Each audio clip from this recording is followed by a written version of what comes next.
Good afternoon to all. ఈరోజు మనము ఐఎస్ఎంఎస్లో school text బుక్స్ని ఎట్లా అప్డేట్ చేయాలో నేర్చుకుందాం. ముందుగా ఐఎస్ఎంఎస్ ఓపెన్ చేయగానే ఇక్కడ లాగిన్ ఉంటుంది. లాగిన్లో క్లిక్ చేస్తే మనకు 3 రకాల లాగిన్స్ వస్తాయి. UDISE login, CC login, others లాగిన్లో క్లిక్ చేయాలి. అదర్స్ లాగిన్లో క్లిక్ చేసినప్పుడు మనకు లాగిన్ క్రెడెన్షియల్స్ అడుగుతుంది.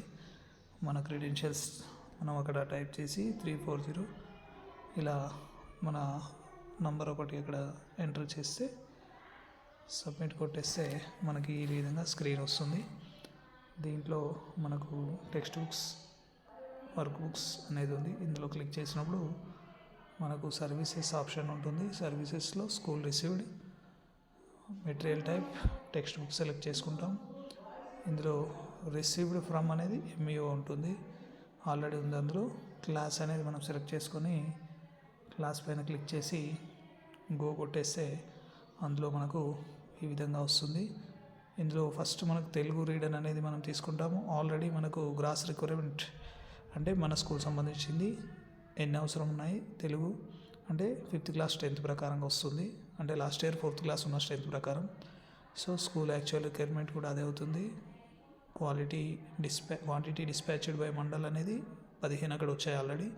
దాంట్లో నేను 15 తీసుకున్నాను కాబట్టి ఇందులో మనం 15 ఎంటర్ చేయాలి. నెక్స్ట్ ఇక్కడ రిమార్క్స్లో మనకు ఏమైనా బుక్స్ అవసరమైతే రాస్తాం, లేదంటే నేను ఆల్రెడీ ఆల్ బుక్స్ రిసీవ్డ్ అనేది టైప్ చేసేసాను అనమాట.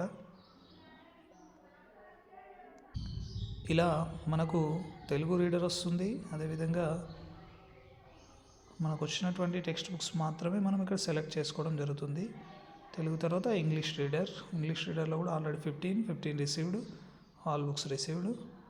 ఇలా నెక్స్ట్ మనకు మ్యాథమెటిక్స్ బైలింగ్వల్ పార్ట్ 1 15 రిసీవ్ అయ్యాయి మాకు, ఆల్ బుక్స్ రిసీవ్డ్ అనేది. మనం ఇక్కడ టైప్ చేయాల్సింది ఓన్లీ మనకి ఎన్ని బుక్స్ వచ్చాయి స్కూల్కి అనేది వైట్ బాక్స్లో, అదేవిధంగా రిమార్క్స్ ఏమైనా ఉంటే రిమార్క్స్.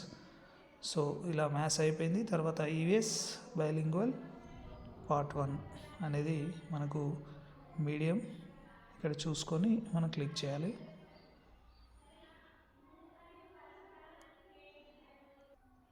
ఇక్కడ EVS bilingual part 1 Telugu medium click చేసాం.